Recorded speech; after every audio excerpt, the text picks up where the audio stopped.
Mas se você deseja vencer, é importante você entender que muito dessa vitória, muito que a vida está pronta para te devolver,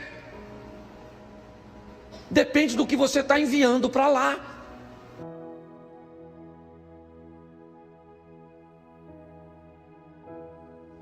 Eu quero fazer uma reflexão com vocês sobre uma palavra que Deus colocou no meu coração. Acredito que primeiro para mim, que normalmente é assim que acontece, e depois para que eu pudesse compartilhar com a igreja.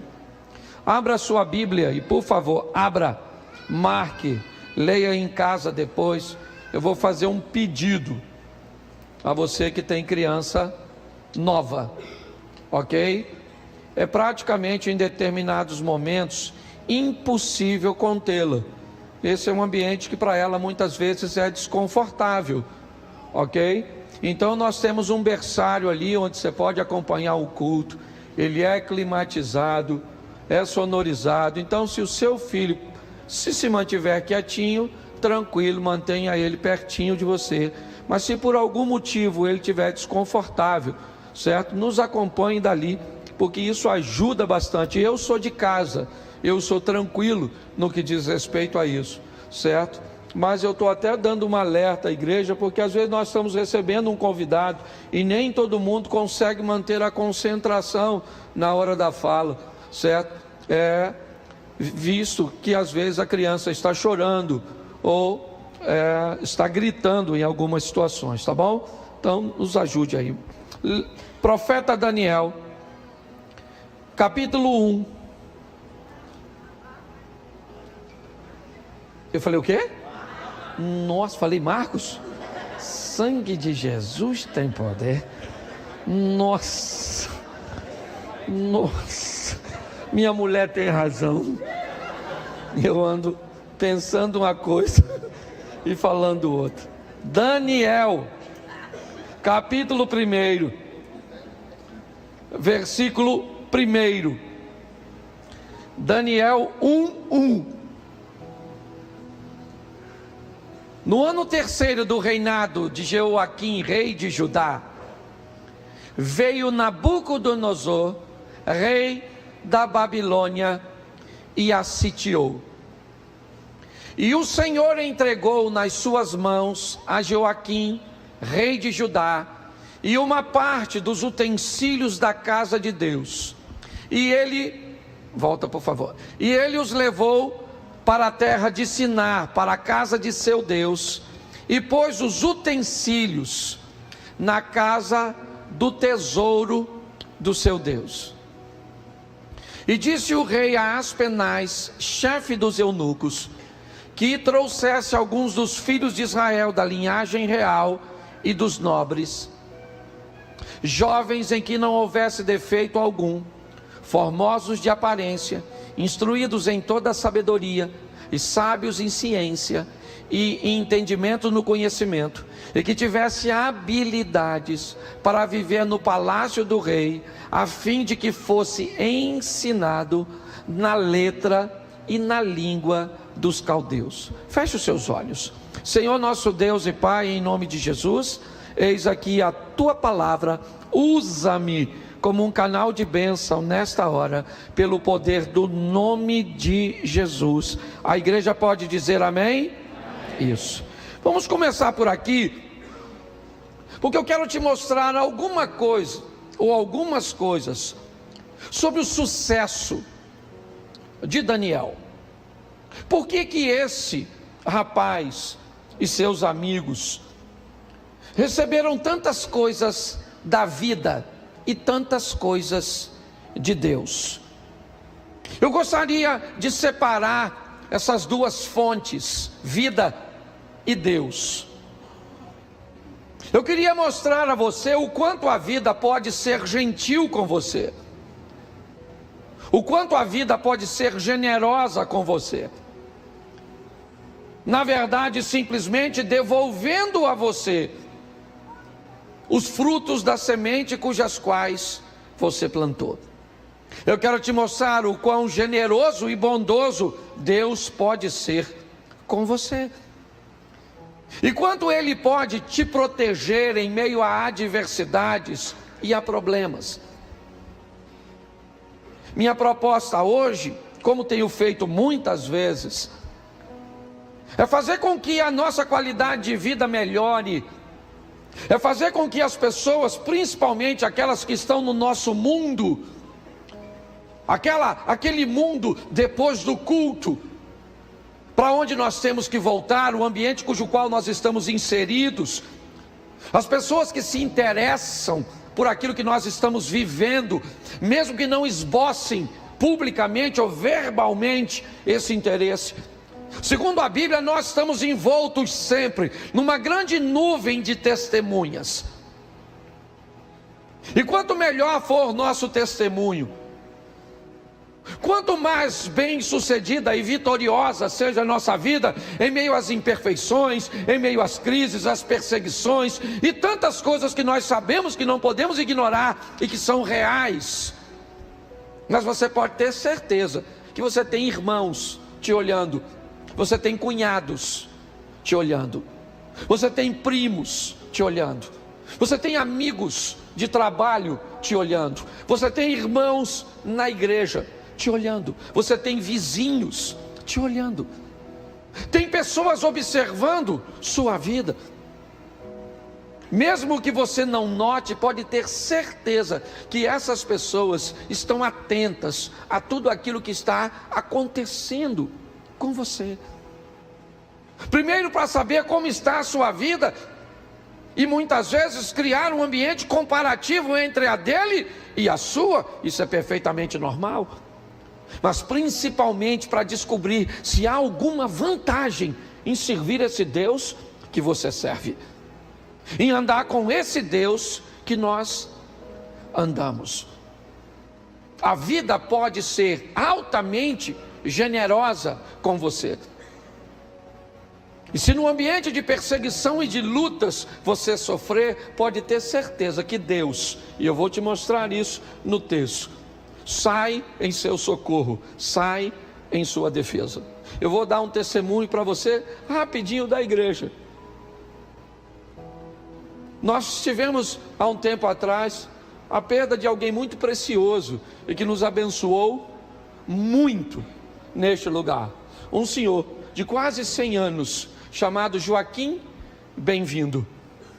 Um homem muito antigo nessa localidade, quem mora aqui talvez o tenha conhecido, um homem extremamente generoso.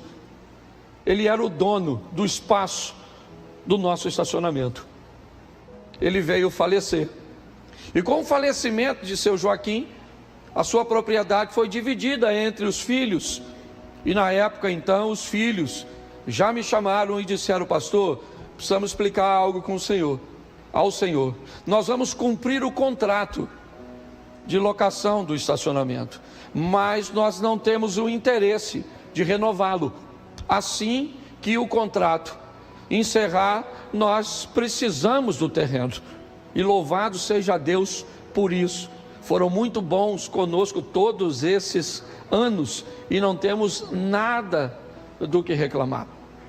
Mas a igreja, a partir do dia 1º de julho, não pode mais estacionar o carro lá. Nós temos os adolescentes que funcionam lá. Nós temos a oficina da alma, que também funciona lá. Mas o pior do que tudo isso, nós temos lá, num ambiente, às vezes de muita necessidade, a possibilidade de colocar quase 120 carros, 140 carros. E aí quando eu recebi essa notícia, porque eu não me atentei que era 1º de julho já, e passa rápido, Quando aconteceu, eu falei: e agora? Como é que vai ser? E aí Deus proveu um novo espaço, certo? Já não vou falar onde é, mas vocês vão ver daqui uns dias, já está sendo limpo, preparado e tudo, e glória a Deus. Mas se você olhar aqui ao redor, não tem, mas Deus já sabia que tinha. Então é importante nós entendermos que a vida, muitas vezes, no quesito normal, ela trará consigo dificuldades, demandas, obstáculos, mas Deus está onde sempre esteve, no controle de todas as coisas, e nunca esqueça disso. A Bíblia diz que todas as coisas cooperam para o bem daqueles que amam a... Então, querido, o texto em que lemos fala da história de Jeoaquim, rei de Judá, o reino do sul de Israel. Ele é filho de Josias. Ele já havia sido subjugado pelo Egito, e agora Nabucodonosor vence, né, a estrutura, todo o domínio egípcio, e subjuga também Jeoaquim, que não tinha poder nenhum, já tinha sido vencido por Neco, e agora então ele é subjugado por Nabucodonosor. Ele não tem muito o que oferecer. Então nós lemos o texto: no ano terceiro do reinado de Jeoaquim, rei de Judá, Nabucodonosor, rei da Babilônia, veio a Jerusalém e a sitiou. Eu não sei se você reparou, mas coloca o versículo 2, porque ele é muito importante nós notarmos. E o Senhor entregou nas suas mãos a Jeoaquim, rei de Judá. Quem é que entregou Jeoaquim? Quem foi que entregou? O Senhor. O Senhor está usando mais uma vez alguém para disciplinar seu povo. Aprenda que Deus utiliza esse ambiente didático para nos ensinar. É muito comum ele usar nações estrangeiras, inimigos, e dar condições a estes inimigos, muitas vezes em menor número, uma nação idólatra, a vencer o povo que adora ao Deus verdadeiro. Mas quando Deus é com o povo, ele diz: pode mandar os ministros de louvor na frente cantando, que vocês vão ganhar. Porque Deus sempre quis mostrar que a vitória de seu povo está nele, e não na força do nosso braço. Essa é a verdade. Nabucodonosor, deixa o texto na tela, por favor. Nabucodonosor recebeu autorização de Deus, e ele entregou nas mãos de Nabucodonosor, o rei de Judá, e preste atenção, eu gosto dessa expressão, uma parte só dos utensílios. Por quê? Era tudo valioso. Por que ele não levou tudo? Porque Deus está querendo dizer: eu estou no controle, eu digo que leva, quando leva e como leva. Você consegue entender? Nesse ambiente vivem inúmeras pessoas, centenas e milhares de pessoas estão vivendo em Judá. A crise chega para todos, mas algumas pessoas vão se destacar, e algumas se destacar e muito. E é isso que eu quero mostrar. Não é novidade para ninguém que nos últimos 5 anos estamos enfrentando um ambiente de crise muito grande. E também acredito que não é novidade nenhuma para nenhum de nós, de que, ao que tudo indica, essa crise vai se intensificar. Então pessoas fracas, frágeis, superficiais, elas não vão sobreviver. E eu quero chamar a sua atenção para a sabedoria desse cara. É isso, porque é isso que a vida vai exigir de mim e de você. Não é apenas força, porque a pressão vai ser grande sobre nossa família, sobre nossos recursos financeiros, sobre nossas igrejas. E muito mais do que fortes, nós precisaremos da sabedoria de Deus e de sua cobertura. O texto diz que ele vai levar para a terra de Siná uma parte desses utensílios, o restante fica. E esses utensílios vão para a casa do Deus de Nabucodonosor. Até aí está tudo certo. Só que o texto começa a dizer quem vai. E na hora de dizer quem vai, eu não sei se você reparou, mas coloca para mim, por favor. Pode colocar o texto seguinte, se não for a gente vai acelerando, vai lá. O próximo 4. Isso. Repita comigo: jovens, em que não houvesse defeito algum,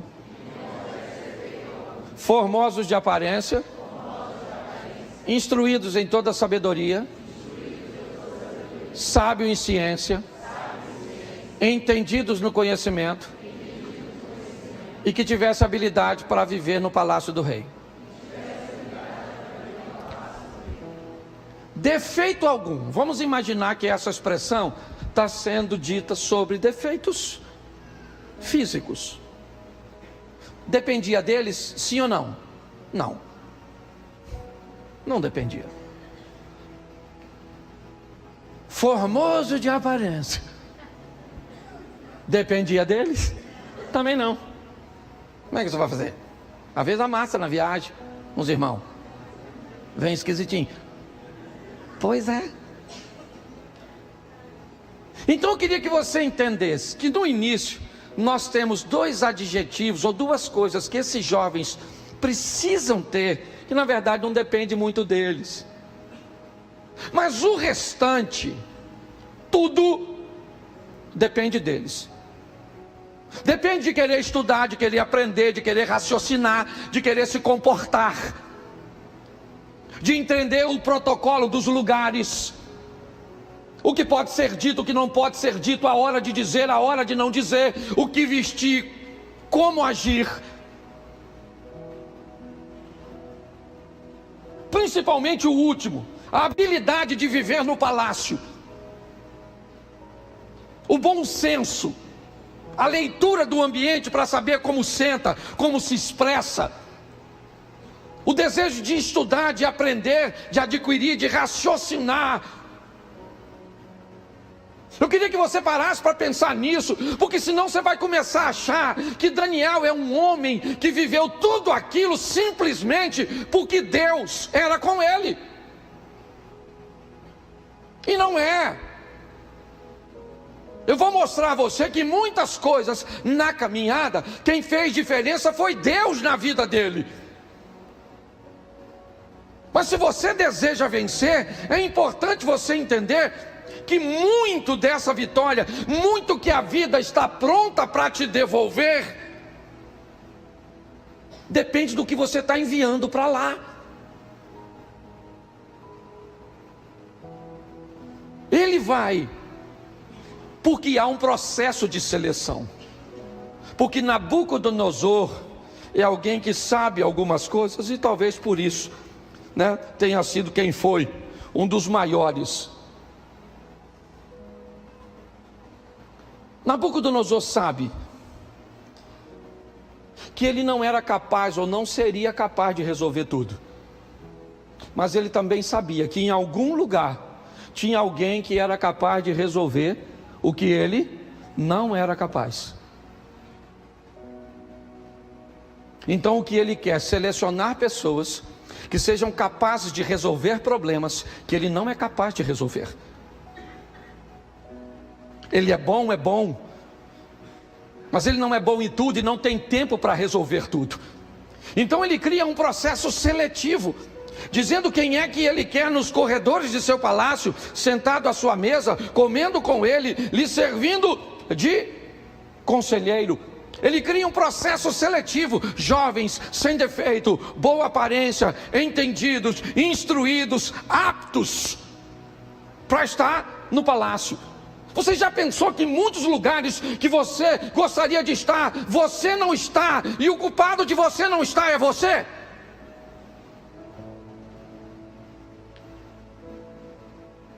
Ele cria um ambiente de seleção e de honra. Ele cria um interesse. Quem se comportar, quem crescer, come o melhor, se veste da melhor forma. Ele é alguém que está recompensando as pessoas, fazendo com que elas tenham interesse de ascensão, de crescimento. É verdade. E ele está tão preocupado com isso, que o texto diz que a avaliação, depois de 3 anos, será feita por ele mesmo. Ele não vai delegar essa responsabilidade a ninguém.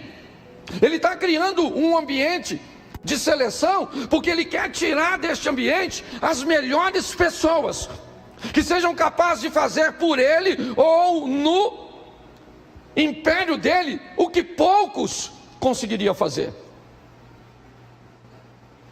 E desse ambiente se destacam 4 rapazes. E a maneira que eles vão se comportar, é isso que eu queria que você olhasse comigo, né? Com um pouquinho mais de cuidado. Daniel 2:10. Eu vou te dar bastante texto, esse culto é rápido, eu não posso falar muito de todos, mas 2:10. Responderam os caldeus na presença do rei e disseram: não há ninguém, diga, não há ninguém, isso, sobre a terra que possa declarar a palavra ao rei, pois nenhum rei há, senhor ou dominador, que requeira coisas semelhantes de algum mago ou astrólogo, ou, preste atenção, o rei tem um problema. Ele tem um problema. E nesse problema não há ninguém. O texto diz: não tem ninguém, nenhum rei jamais pediu isso de alguém. Não faz sentido isso. E ele fica nervoso. Nabucodonosor diz: não, que não tem o que, tem que ter. Eu recrutei os melhores, eu separei os melhores, eu não chamei para estar perto de mim qualquer um, não. Se não interpretar, se não me dar o discernimento, eu vou matar todos vocês. Vai ser assim. Eu criei um processo seletivo muito rigoroso. Se você vê ele citando o verso 8, volta para o 8. Ele teve o sonho, ficou perturbado com o sonho, quer que alguém interprete, mas ele diz: respondendo o rei disse: percebo muito bem que vós quereis ganhar tempo, porque vedes que o que eu sonhei me tem escapado. Preste atenção. Lendo isso diversas vezes, me parece que Nabucodonosor sabia o que sonhou. Mas ele estava tão incomodado com a situação, que ele disse: eu preciso de uma resposta divina. Então eu não vou contar meu sonho, para eu saber e ter a garantia. Tanto é que ele diz: vocês estão me enrolando, eu não vou falar para vocês o que eu sonhei, me escapou. Mas eu quero que vocês me digam. Me diga aí. E eles dizem: ninguém pode fazer isso. Ninguém. Ele disse: então, se ninguém responde, eu vou mandar matar todo mundo. Pronto, sai aí, Airoque. Vai lá e pega todo mundo que é sábiozinho, anda comendo a minha comidinha, sentando na mesinha. E ó, vão matar todo mundo. E aí quem é que está lá para morrer? O Daniel. E aí eu queria que você prestasse atenção no que ele vai fazer a partir de agora. E principalmente você que é bom, principalmente você que é habilidoso, porque mais habilidade de fazer, realizar e resolver. Preste atenção no que esse cara foi capaz de fazer. Vamos lá, capítulo 2, verso 14. 2,14. Então Daniel falou avisada e prudentemente a Airoque, capitão da guarda do rei, que tinha saído para matar os sábios da Babilônia. Vamos lá. Respondeu e disse a Airoque, encarregado do rei: por que se apressa tanto o mandato da parte do rei? Então Airoque explicou o caso a Daniel. Verso 16: Daniel entrou e pediu ao rei que lhe desse tempo para que pudesse dar a interpretar. Preste atenção no que ele vai fazer a partir de agora. Nabucodonosor quer uma resposta, ele está se sentindo enrolado, ele quer algo imediato.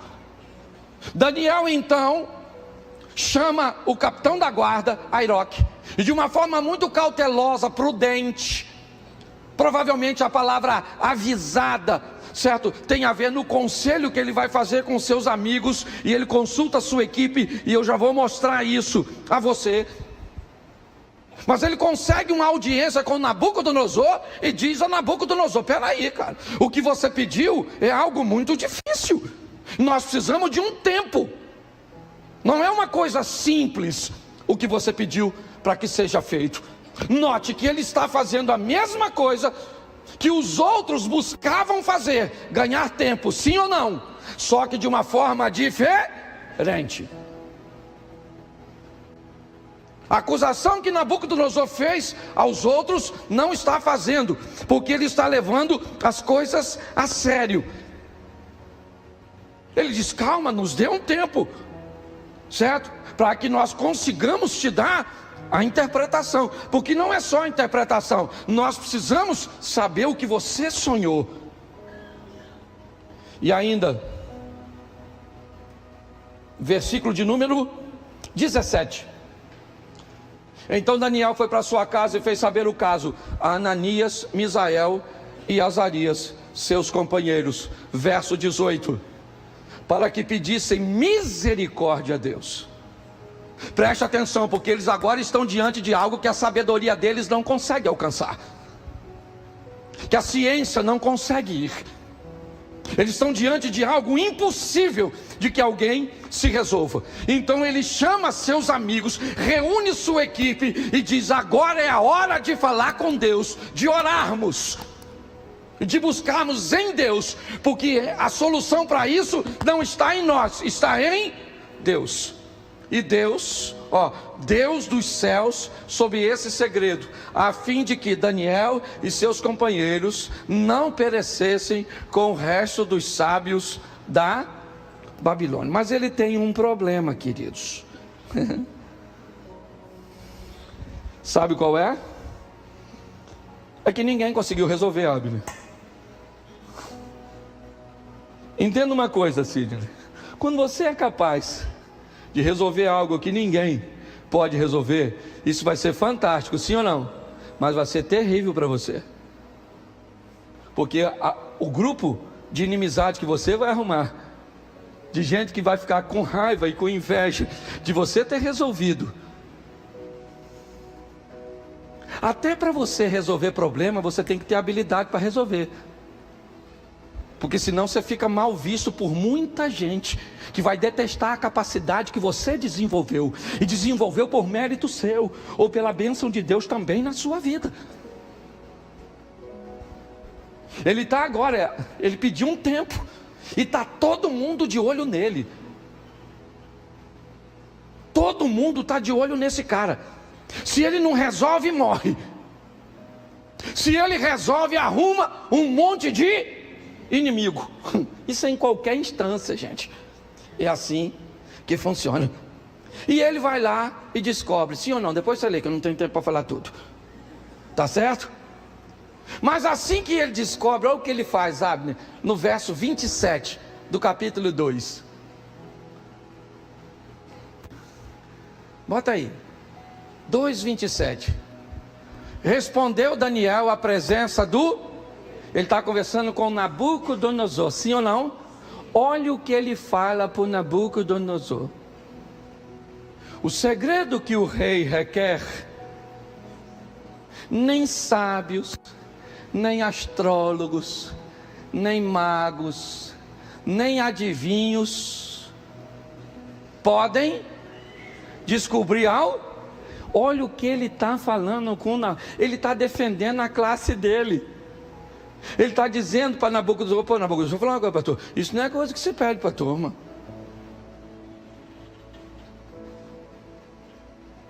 Ele está dizendo, o que você pediu para os caras, não é que os caras sejam ruins, os caras são, mas você pediu deles o que eles não podem. Isso. O que ele está ganhando agora? A simpatia da turma. Ele não está chegando lá dizendo que ele é o bom, que ele resolve tudo, que ele é o cara que Deus usa, não. Ele está dizendo, olha, rei, o segredo que você está pedindo, ninguém consegue. Gente, em algumas traduções, esse cara aqui, o Daniel, era chamado na Babilônia como mestre dos magos. Dá para fazer um paralelo até com a caverna do dragão. Você pensa na turma que não gostava dele? Os caras já estavam lá, foram professor dele, e agora ele é chamado de mestre dos mestres, mestre dos magos. E pior, ele está conversando com Nabucodonosor, e ele acaba de falar para o Nabucodonosor que o que Nabucodonosor pediu dos astrólogos não deveria ter pedido. Ou seja, ele só trocou de inimigo. Ele acabou de fazer uma crítica ao rei. Sim ou não? Quando ele diz, olha, o que você está pedindo para os caras está errado, porque eles não podem resolver. Sim ou não? Isso. Limpando sua barra com os astrólogos, aquela turma, mas aparentemente sujando com o rei. Verso 28. Mas existe um Deus que revela os, e ele fez o quê? Mostrou ao Nabucodonosor o que acontecerá Esse cara para mim é fantástico. Olha como ele levanta a moral do Nabucodonosor. Ele falou, Nabuco, escuta só. Oh, o sonho que tu teve é Deus falando contigo. É outra esfera, é prateleira de cima. Entendeu? Ele pega a moral do cara. Eu gosto da habilidade que esse cara tem para lidar. Ele está eliminando suas inimizades, criando um ambiente onde ele possa, porque presta atenção, se ele não morre naquela ocasião, ele pode morrer depois numa conspiração, como vai acontecer no ambiente persa. Você pode crescer, expandir, conquistar espaço, ser um vencedor, ser sábio, cheio de Deus, e não precisa ter inimigo, basta que você seja sábio, criando um ambiente sadio, onde você possa sobreviver, mesmo sendo alguém com a capacidade diferente. Nesta fala do verso 28, ele torna Nabucodonosor o homem mais importante. Pegou a moral do cara e jogou lá para cima, defendeu sua classe, exaltou o rei. E no verso 30 ele diz o seguinte: quanto a mim, preste atenção, ele já defendeu os camaradas, ele já colocou Nabucodonosor no posicionamento de honra, e ele diz, quanto a mim, esse mistério não me foi revelado porque eu tenha mais sabedoria do que os outros homens.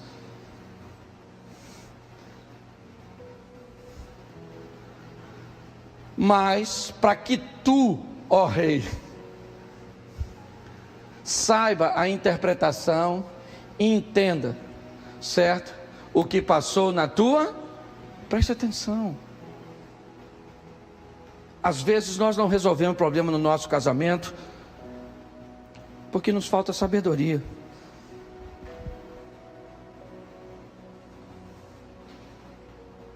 Grande parte das coisas que são expostas a nós temos condições de resolver. Todas as vezes que você achar que as pessoas que estão ao seu redor, ou que o ambiente que você está é extremamente hostil, é porque a vida sabe coisas a seu respeito que você não sabe. Se você está envolto em meio a pessoas desafiadoras, são invejosos, são perseguidores, são caluniadores, é esse tipo? São rixosos, provocadores, é isso? Por que você está envolto no meio de tanta gente assim? Porque provavelmente a vida está querendo te dizer, você é capaz de aprender a viver com todo tipo de gente e ser alguém extremamente sábio.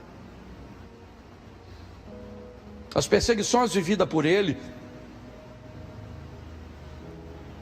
mostram apenas quem ele é de verdade, mas ele tem amigos, sim ou não? E até o momento eu não falei deles. Eu só estou falando de Daniel. Foi Daniel, mas e os meninos que estão com ele? Quem eles são? Não são ninguém? Não, eles são alguém.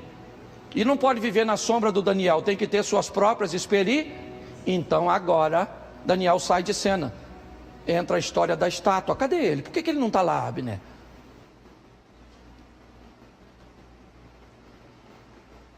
A Bíblia está querendo dizer agora que os amigos vão viver suas próprias experiências. Na história da estátua, Daniel não está presente. Seus amigos é que estão. São os 3 que vão para a fornalha. E onde Daniel está? Não sei. Talvez lá ou viajando, não sei onde estava. Eu só sei que o que a Bíblia está querendo dizer é que esses rapazes vão precisar viver. Talvez eles não sejam do mesmo tamanho do Daniel, porque a Bíblia diz que uns produzem a 30, uns a 60 e outros a 100. E nós temos que respeitar a medida dos outros. Eu vou contar uma história para vocês, provavelmente isso vai ao ar, mas de quem eu vou falar, eu sou amigo e não tem problema nenhum.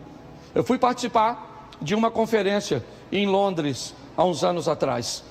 E nessa conferência estava também o pastor Silas Malafaia. Eu estava no início do meu ministério. E quando eu cheguei em Londres, 2 equipes foram designadas. Uma para dar assistência ao Silas e outra para me dar assistência. Eu preguei no mesmo congresso que ele, mas não comi no mesmo restaurante.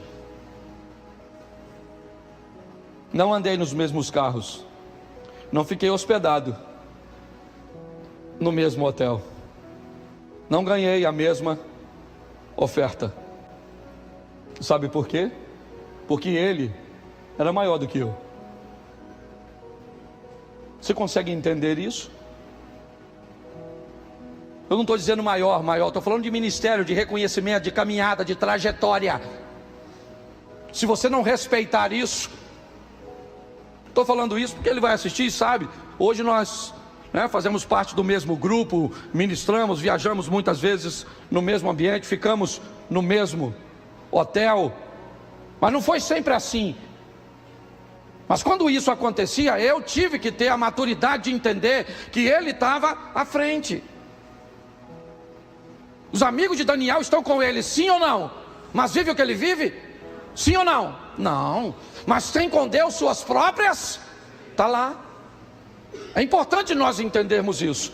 Eu tenho buscado falar isso o tempo inteiro,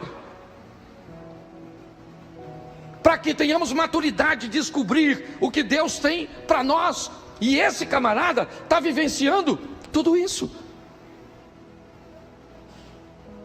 Mas ele vai dar uma palavra para Nabucodonosor. Eu já estou quase terminando, aqui é muita coisa. E eu vou voltar para o texto da Bíblia, porque eu quero te mostrar quando é que a casa do Nabucodonosor cai. Deixa eu pegar aqui que eu fiz questão de marcar. Bota para mim, por favor, capítulo 4, verso 30. 4:30. Nabucodonosor tinha recebido uma palavra de Daniel. Depois da experiência da estátua, os meninos saem com louvor.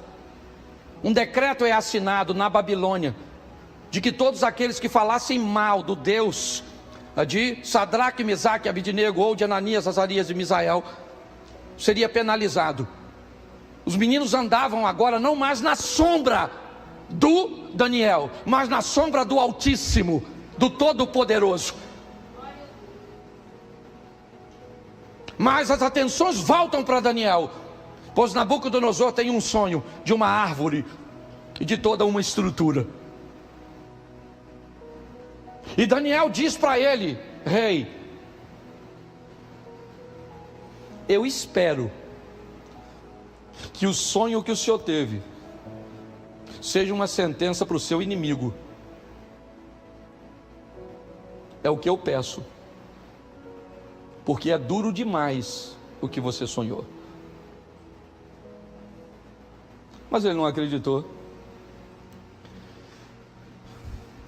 O tempo passou, está até escrito quanto tempo, mas eu não me lembro. E ele está caminhando, e Nabucodonosor diz assim no seu pensamento: acaso não é esta a grande Babilônia, que eu construí como a capital do meu reino, com o meu enorme poder, para a minha glória e a minha, ou para a glória da minha, acaso não é essa a grande Babilônia que eu construí como a capital do meu reino, com o meu enorme poder e para a glória da minha majestade? Verso 31. As palavras ainda estavam nos seus lábios, quando veio do céu uma voz e disse: é isto que está decretado quanto a você, rei Nabucodonosor. Sua autoridade real acabou. Vou falar uma coisa para você aqui, que você vai encontrar na maioria dos personagens bíblicos.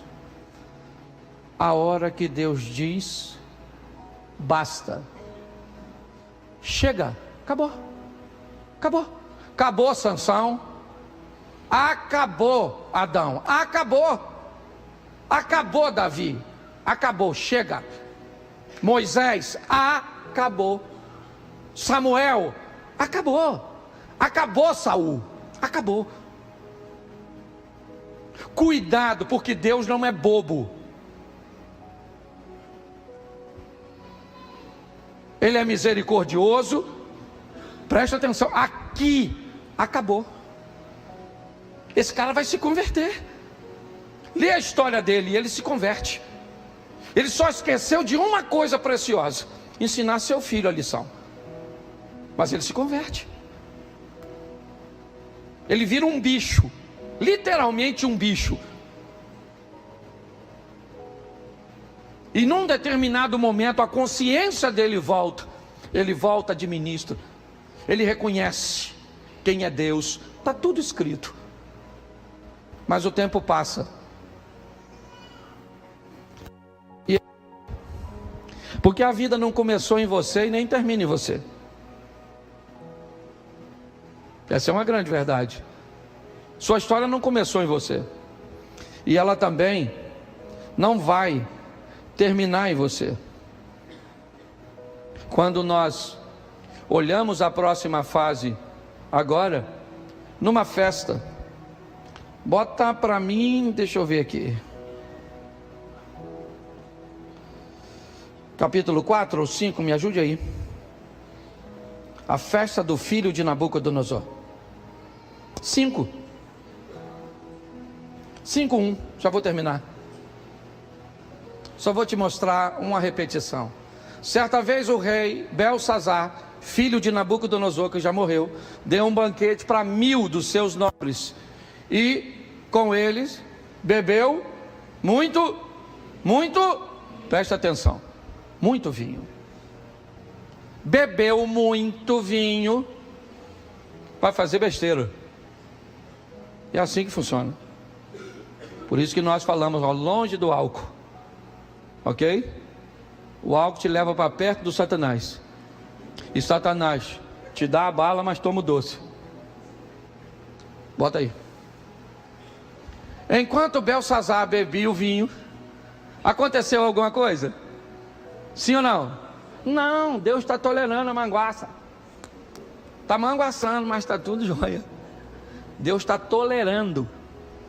Mas enquanto ele bebia o vinho, ele deu ordem para trazer as taças de ouro e de prata de seu predecessor, ou seja, de seu pai, Nabucodonosor, que tinha tomado do templo de Jerusalém, para que o rei e seus nobres e suas mulheres e as concubinas bebessem nessas taças. Tá certo? Deu ordem, vou trazer tudinho, vão beber tudinho, tá tudo certinho. Verso 3. Então trouxeram as taças de ouro, que tinham sido tomadas do templo de Deus em Jerusalém, e os reis e os nobres, as suas mulheres e as suas concubinas beberam nas taças, sim ou não? Isso, agora bota 3. Enquanto bebiam e louvavam aos deuses de ouro, de prata, de bronze, de ferro e de madeira e de pedra, bom, aí Deus falou, ó, tolerei a manguaça, pegaram meus copinhos e levaram para lá, mais uns 5, mas de repente, pronto, aí lascou, de repente lascou. Aquela mão da família Adams começa a escrever no reboco da parede e lascou a vida do cara. E sabe quem eles chamam para resolver? Daniel. Não sei se precisasse Dário ou Ciro, não sei.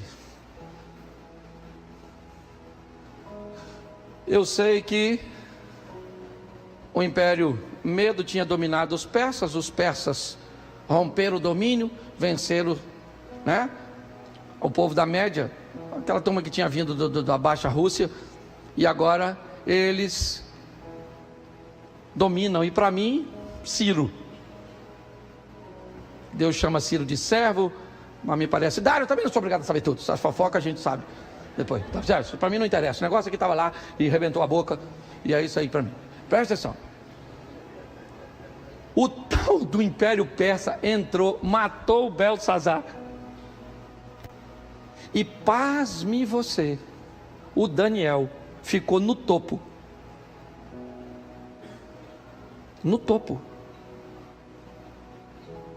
o império mudou, Alex, e o cara está lá em cima, porque era qualificado, sábio, e Deus era com ele. Está vindo um novo tempo da igreja, não vai dar mais para falar assim, demônio, eu te repreendo, não vai poder falar, porque demônio é uma entidade do satanismo, e se você repreender o demônio, é intolerância religiosa. Não tem pombagira, não tem pomba quadrada, não tem pomba mais nada, não vai poder falar mais nada, não vai poder falar nada. E aí eu estava falando com Deus, se nós não vamos poder falar nada, o que é que nós vamos falar? Falou, olha o que Deus falou comigo. Meu filho, para de repreender essas coisas, ministra o Espírito Santo que ele expulsa tudo. Então agora nós vamos parar, ao invés de expulsar a turma por nome, quem é você? Beelzebub, Satanás, pombagira, ou seja, Zé Pilinto, não interessa quem você é, Espírito Santo, porque o bagulho está ficando doido, nós temos que ter sabedoria, isso, discernimento. Esse cara deu uma aula, sabe, pelo menos para mim, não sei se eu consegui passar para você. Você sair daqui, ó, e você sabe na sua casa, no seu casamento, com seus filhos, com a sua sogra, pensa, com quem te deve, com quem você deve, o seu chefe, com quem está acima, com quem está abaixo, com quem tem menos condições que você, que tem uma raiva de você desgraçada, porque você resolve coisas que ele não resolve.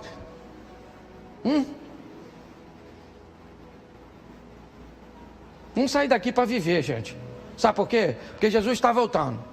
Eu estava fazendo as contas. Não podia que ele vá voltar, porque tem uns caras que falaram que sabe, já viu? Vai lá na minha palestra que eu vou falar para vocês quando Jesus volta. Mas aí falou que ele não sabia, só Deus. Nossa, eu acho que a palestra vai ser com Deus. Tem gente muito doida, né? Fuma alguma coisa. Não deve ser, se Deus aí fala que eu que sou engraçado. Então, querido, deixa eu te falar, está chegando num tempo desafiador, onde nós vamos precisar de muita sabedoria. vai sair inimigo de tudo. Pastor, o senhor está botando terrorismo? Estou não, estou falando a verdade. Cada dia que passar, meu filho, vai ficar mais difícil. E aí eu estava fazendo as contas. O número de gente que está indo para o inferno, gente, está grande. Porque pensa só assim, nós, seja franco, você acha que nós tem qualificação para entrar? Eu estava pensando nos troços esses dias, falei, Senhor, se eu sou o pastor e penso isso, que dirá os crentes? Então, pastor, o senhor é doido de falar, eu falo mesmo, não sou santo, mas eu luto com todas as minhas forças, para não pecar. Tem um cara que estou afim de ir no céu, é eu estou falando sério.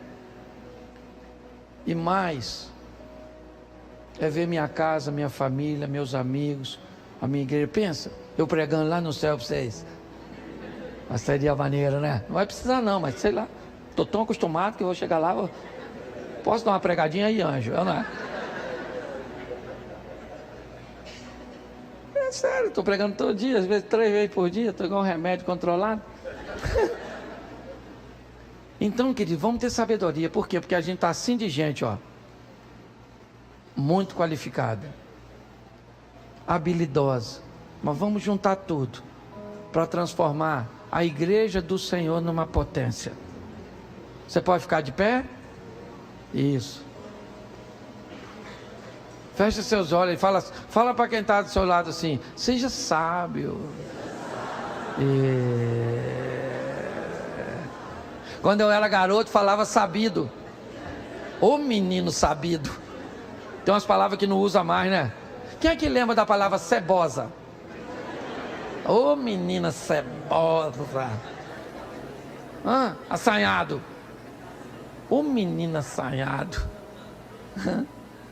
É umas palavras boas, né? Feche seus olhos aí, feche um pouquinho. Senhor, muito obrigado por esse ambiente tão agradável. Muito obrigado pelo exemplo do teu filho Daniel. Alguém que foi capaz de andar contigo, mas de entender que boa parte do que ele iria viver na terra dependeria de sua dedicação, de seu preparo, de seus relacionamentos, de como ele teria que lidar com possíveis inimigos, como ele teve que lidar quando teve que dizer ao rei que o pedido não era correto, como ele falou a respeito de si mesmo, dizendo que não era melhor que ninguém. Ajuda-nos, ó Deus, a seguir exemplos como esse de teu filho Daniel e vivermos o extraordinário nesta terra, com muitos amigos, com resultados satisfatórios e, mais do que tudo isso, com uma boa propaganda do teu nome e do teu reino. Que as pessoas, quando olharem para a nossa vida, para o nosso ministério, para a nossa família, que elas tenham um desejo de viver algo similar. Leva-nos aos nossos lares para pormos em prática tudo aquilo que aprendemos na tua casa, porque se o Senhor é por nós, quem será contra nós? Que o grande amor de Deus, nosso Pai, a graça de nosso Senhor e Salvador Jesus Cristo e as doces consolações do Santo Espírito de Deus seja para com todo o povo do Senhor, e todos digam